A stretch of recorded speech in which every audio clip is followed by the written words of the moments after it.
Hello दोस्तों, स्वागत है आपका हमारे इस यूट्यूब चैनल KWS में। पिछली कक्षा में हम क्वांटम संख्याओं पर पहुंचे थे। आज हम उन्हीं क्वांटम संख्याओं को फिर से रिवाइज करेंगे और अगली तीन जो क्वांटम संख्या बची थी उनके बारे में पढ़ेंगे। तो हमने पढ़ा था क्वांटम संख्याएं। क्वांटम संख्याएं दो प्रकार की होती हैं।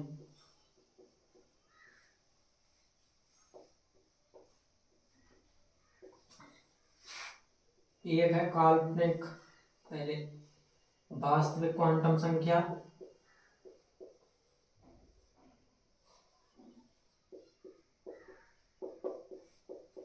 और दूसरी है काल्पनिक क्वांटम संख्या।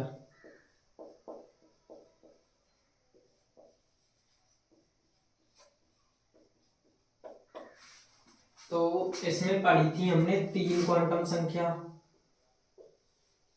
मुख्य क्वांटम संख्या,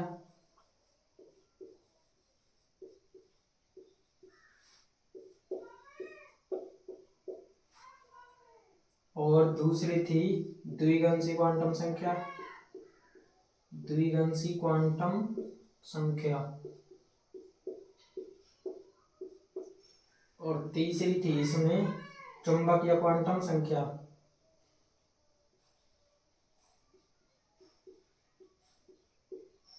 और यहाँ हमने सिर्फ एक पढ़ी थी जो चौथी है हमारी, चक्रण क्वांटम संख्या।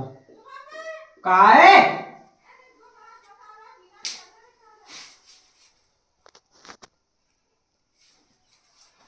ये चौथी थी चक्रण क्वांटम संख्या। तो कल हमने इसके बारे में पढ़ा था मुख्य क्वांटम संख्या। मुख्य क्वांटम संख्या जो हमें कक्षा के बारे में बताती है, कक्षा का जो आकार है और आकृति है इसके बारे में बताती है हमें मुख्य क्वांटम संख्या, आकार और आकृति के बारे में। और जैसे हमने पढ़ा था n बराबर 1, 2, 3, ये इसी क्वांटम संख्या के आधार पर होता है n। इसे हम n से ही दर्शाते हैं, स्मॉल n से, मुख्य क्वांटम संख्या को। और मुख्य क्वांटम संख्या में और कुछ नहीं है, सिर्फ ये पूछ सकता है आपसे छोटा सा सवाल। चलो यही बताते हैं। जैसे हमारा कोई इलेक्ट्रॉनिक विन्यास है Na के अंतिम इलेक्ट्रॉन के लिए मुख्य क्वांटम संख्या का मान बताइए। मुख्य क्वांटम संख्या का मान बताइए। तो हमें पता है इसका परमाणु क्रमांक होता है 11। तो अभी आपने इलेक्ट्रॉनिक विन्यास नहीं पढ़ा है, सिर्फ देख लो, अगली क्लास में हम इलेक्ट्रॉनिक विन्यास तक पहुंच ही जाएंगे। इसका इलेक्ट्रॉनिक विन्यास है 1s2, 2s2, 2p6, 3s1। ये इसका इलेक्ट्रॉनिक विन्यास है। अब हमें ये पूछा है कि जो ये इलेक्ट्रॉन है इसके अंतिम इलेक्ट्रॉन के लिए मुख्य क्वांटम संख्या, तो इसकी मुख्य क्वांटम संख्या यही है। अगर ये पूछता कि इसके 10वें इलेक्ट्रॉन के लिए, 10वें इलेक्ट्रॉन के लिए मुख्य क्वांटम संख्या का मान, तो इसका मान 2 होता। आगे हमें से अनेक सवाल करेंगे, तो ये तो सिर्फ एग्जाम्पल था।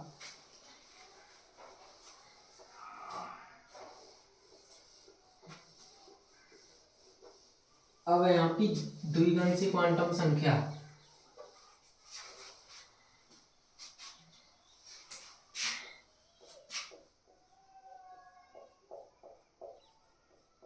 द्विगंशी क्वांटम संख्या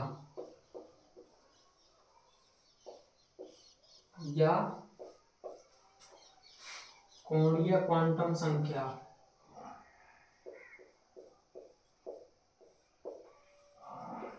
कोणीय क्वांटम संख्या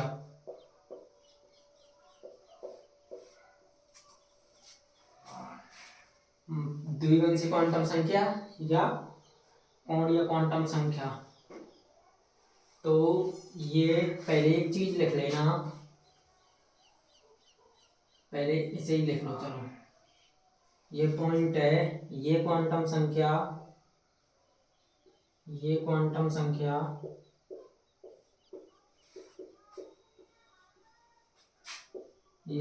संख्या हमें इलेक्ट्रॉन, ये क्वांटम संख्या हमें उपकोष के बारे में बताती है।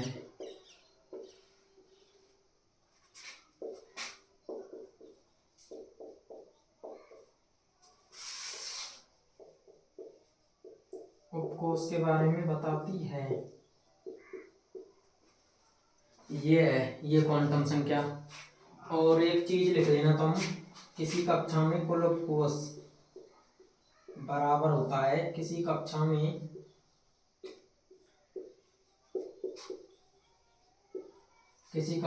कुल उपकोष बराबर होता है कक्षा की संख्या के बराबर।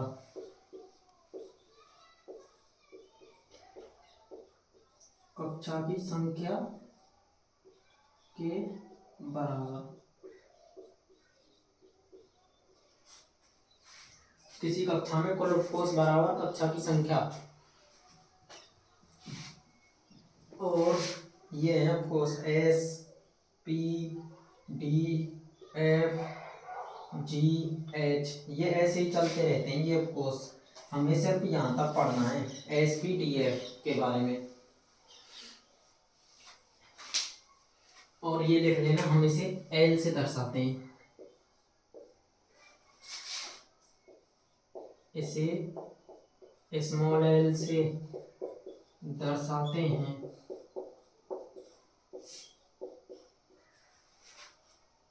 अब सवाल कैसे आ सकता है, ये तो इम्पोर्टेंट है, पर इसमें सवाल भी है कि l का मान दे देगा हमें, l कैसे निकालें।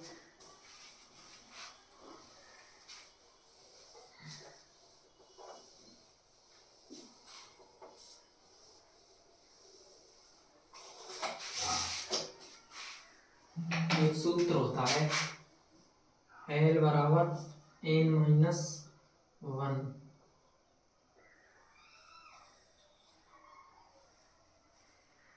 यानी n बराबर 1 है तो L बराबर n-1, L बराबर 1-1, L बराबर 0।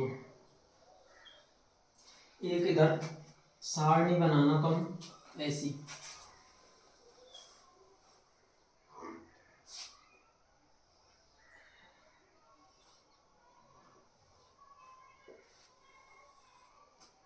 S P D F। इस उपकोष के लिए L का मान 0, यहाँ 1 2 3, इन्हें याद कर लेना। अब यहाँ L बराबर 0 आया है तो ये S उपकोष है, और n बराबर 1 है तो ये 1s है। ऐसे ही हमें इलेक्ट्रॉनिक विन्यास में मिलेंगे तो ऐसे सवाल आ सकते हैं। और इसमें जब L मैक्स मतलब कि कुल L है, इसमें एक ही है, एक।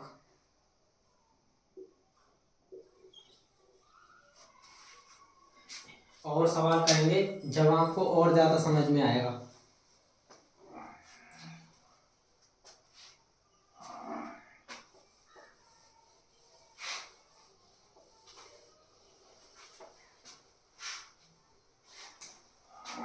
n बराबर 2 तो हमें सूत्र पता है n-1, L बराबर 2-1, L बराबर 1। अब L मैक्स मतलब कि अधिकतम L ऐसे पूछ सकता है, तो एक होता है, पहले 0 और फिर 1। अगर यहाँ 2 आता तो पहले 0 फिर 1 और फिर 2, ऐसे निकालते हैं कुल एलो की संख्या। अब यहाँ हमें पता है 0 S का होता है तो S, और 1 P का होता है P। ऐसे हम इसे निकालते हैं SP। मतलब कि ये उपकोष ही है हमारे।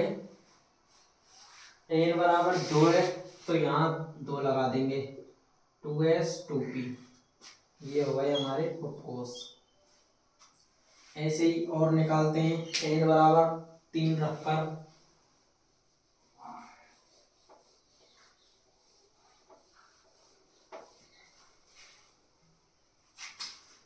n बराबर 3, l बराबर n-1, l बराबर 3-1, l बराबर 2। अब यहाँ 0 1 2 ये हो गए, तो 0s p d और n बराबर 3, 3s 3p 3d। अब आपको एक बात और पता चल रही होगी कि d सिर्फ तीसरे कक्षक में होता है। तीसरे n बराबर 3 होता है, कक्षा का संख्या 3 होती है जब भी d होता है। दूसरे कक्षा में कभी भी d कक्षक नहीं आता है। इसे हम आगे बताएंगे जब इलेक्ट्रॉनिक विन्यास पढ़ेंगे। 3-4 नियम है, उन्हें जानकर अब हमने आपको एक बात लिखाई थी, किसी कक्षा में कुल उपकोष बराबर होता है कक्षा की संख्या के। अब देखो ये बात सही है, किसी कक्षा में कुल उपकोष, इसमें कितने उपकोष हैं, 1 2 3 3, और कक्षा कौन सी है, कक्षा संख्या 3 है। ये नियम था सिर्फ, ये और कुछ नहीं था। किसी कक्षा में कुल उपकोष बराबर होता है कक्षा की संख्या के। अब एक और है, n बराबर 4,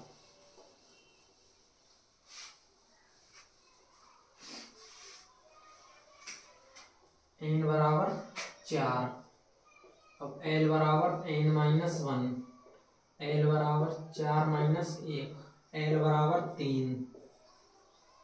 अब l मैक्स निकालेंगे, 0 1 2 3। 0 किसका होता है, s का, 1 p का, 2 d का, 3 f का। अब 4 4s 4p 4d 4f, ये हो गए आपके कुल उपकोष। अब इन्हें देखो, इन्हें उतारो।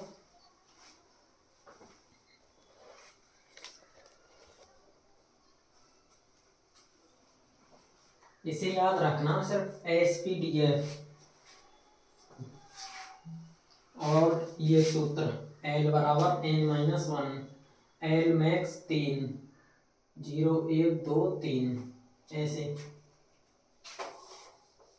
अब अगली क्वांटम संख्या है आपकी मैग्नेटिक क्वांटम नंबर।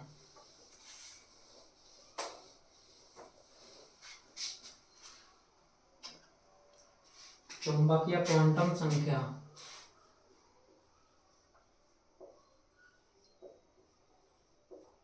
चुंबकीय क्वांटम संख्या, मैग्नेटिक क्वांटम नंबर, इसे हम m से दर्शाते हैं, स्मॉल m से। अब इसमें हमें जो पहली क्वांटम संख्या है वो हमें कक्षा के बारे में बताती है, दूसरी हमें उपकोष के बारे में बताती है, और ये हमें कक्षक के बारे में जानकारी देगी। पहले हमने इसे पढ़ा था, पहली क्वांटम संख्या कक्षा के बारे में, और फिर दूसरी उपकोष के बारे में, और अब ये तीसरी है तो ये हमें कक्षक के बारे में। ऐसे जानकारी देती है ये क्वांटम संख्या, तो ऐसे याद रखना, कक्षा उपकोष कक्षक। और ऐसे ही हमें इलेक्ट्रॉन मिलता है, अंदर फिर इलेक्ट्रॉन मिल जाता है हमें।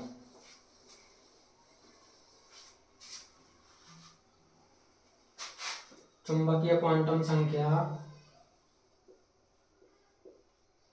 चुंबकीय क्वांटम संख्या हमें कक्षक के बारे में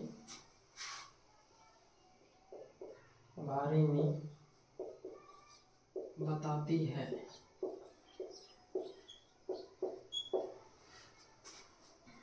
किसी उपकोष में कुल कक्षक होते हैं, उसका सूत्र है, लिख लो इसे अभी। किसी कक्षक में कुल उपकोष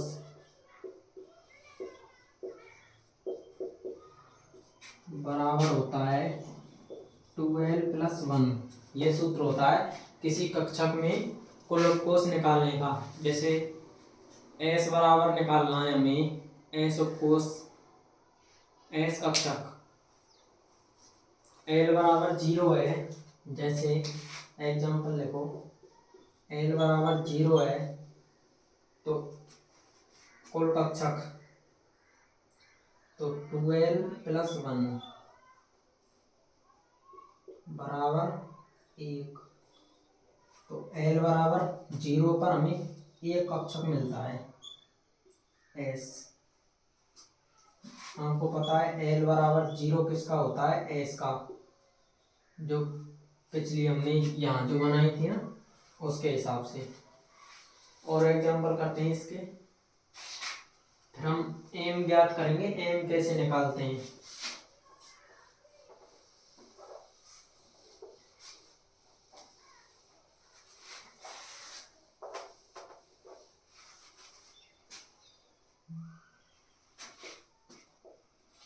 हमने सूत्र पढ़ा था 2l+1। अब l बराबर 0 पर 1 मिला था हमें, l बराबर 1 रखेंगे जब, तो यहाँ हमें मिलेगा 3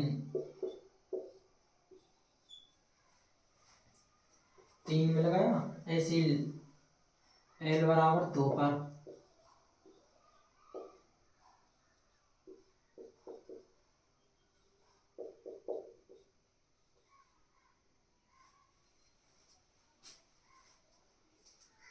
पहले l बराबर 0 पर रखा हमने, तो हमें 1 मिला था ये। और आपको पता है l बराबर 1 किसका होता है? P का। और l बराबर 2 D का। तो यहाँ पर हमें 3 मिलेगा। ये रहा 1,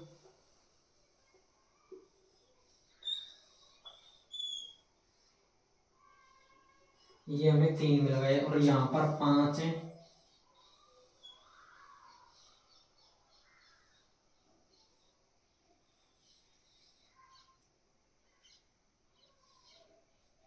ऐसे ही हमें कक्षक के बारे में जानकारी मिलती है।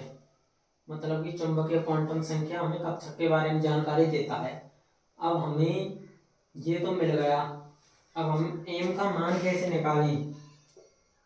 तो m बराबर जब 0 है तो इसका भी मान 0 ही होगा।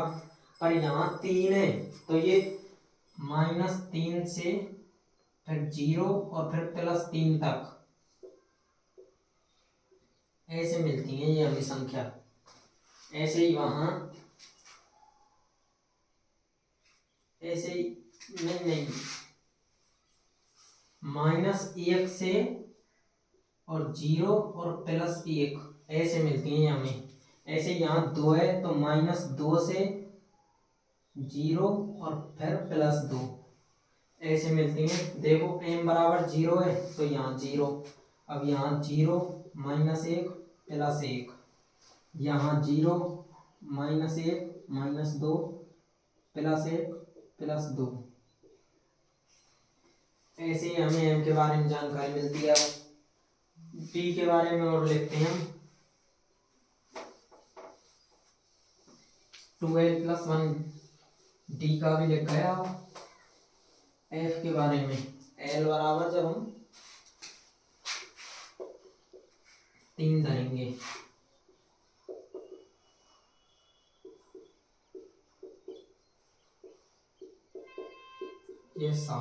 अब ये इसमें हमें 7 कक्षक मिलेंगे।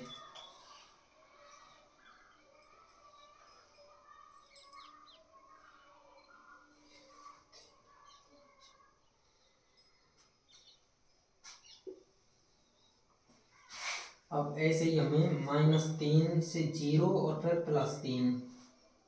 अब यहाँ +3 +2 +1 0 -1 -2 -3 ऐसे।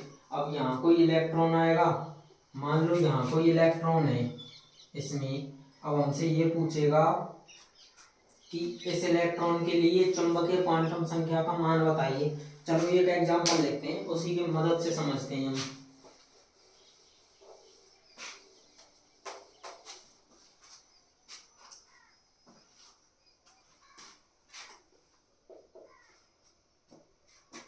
ये है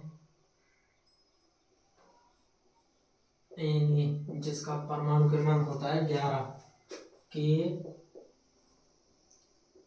फोर्थ इलेक्ट्रॉन के चुंबकीय क्वांटम संख्या का मान बताइए।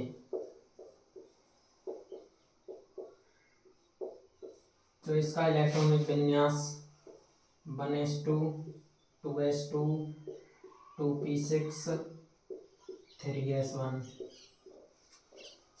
अब देखो कौन सा इलेक्ट्रॉन पूछा है, चौथे इलेक्ट्रॉन।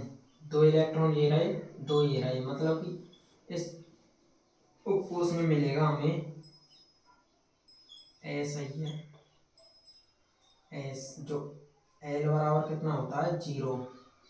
एस के लिए एल बराबर 0 होता है, ये हमने जो पहले बनाई थी वो टेबल उससे पता है। अब इसमें 2 इलेक्ट्रॉन होते हैं, देखो ये रहा, एक ऐसे एक ऐसे। इसे हम अगले नियम में पढ़ेंगे, चुंबकीय क्वांटम संख्या हम जो चुंबकीय नहीं चक्रण क्वांटम संख्या आज ही। तो हमसे पूछा है कि चौथे इलेक्ट्रॉन के लिए एम का मान बताइए। तो इसमें एम बराबर कितना होता है, जब एल बराबर 0 है तो 2l प्लस, ऐसे ही याद रख लेना, जब एल बराबर 0 है तो एम बराबर भी 0, क्योंकि यहाँ माइनस से प्लस जाने के लिए वो ही नहीं है। अब जैसे ये होता, ये तो होगा एक सवाल। एक और एग्जांपल से समझेंगे कि इसमें पूछेगा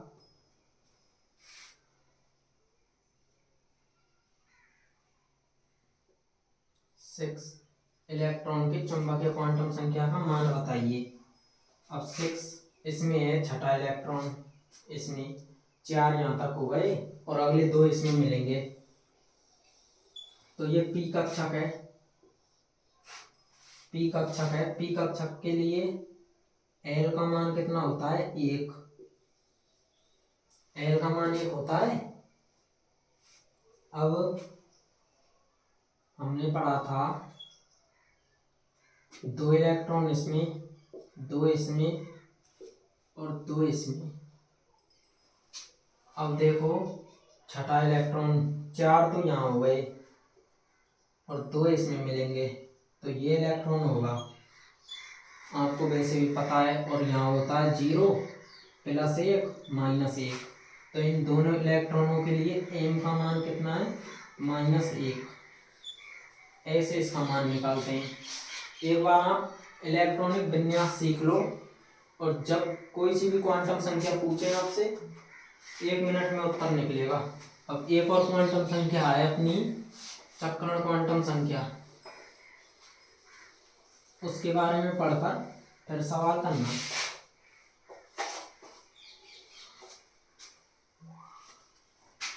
चौथी है आपकी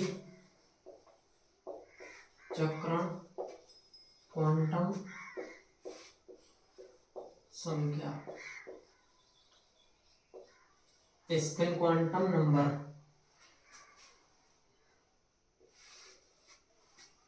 तो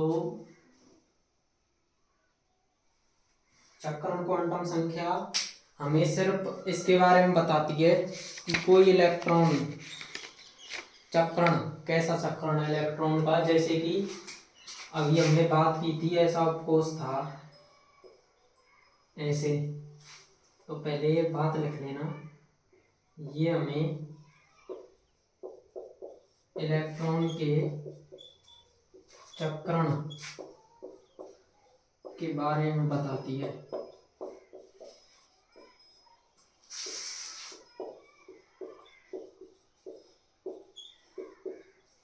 जैसे उदाहरण के लिए ये ऐसा कोश है, इसमें एक इलेक्ट्रॉन तो ऐसे होगा, एक ऐसे होगा, तो इसके लिए तो होगा -1/2 और इसके लिए होगा +1/2। ये ही है सर। एक एग्जांपल से समझेंगे हम।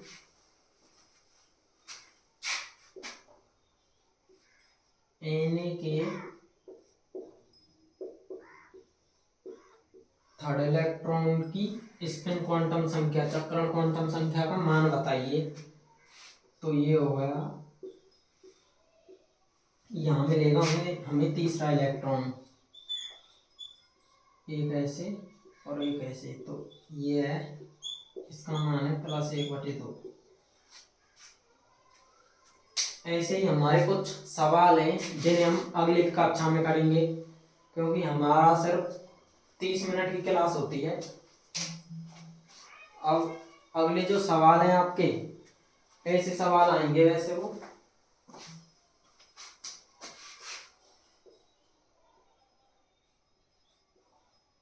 चलो इसे लेते हैं। ऑक्सीजन के 4th इलेक्ट्रॉन की सभी क्वांटम संख्याओं के मान बताइए। सभी क्वांटम संख्याओं के मान बताइए। ऐसे सवाल रहेंगे अपनी अगली कक्षा में, और फिर हम पढ़ेंगे अफबाऊ का नियम।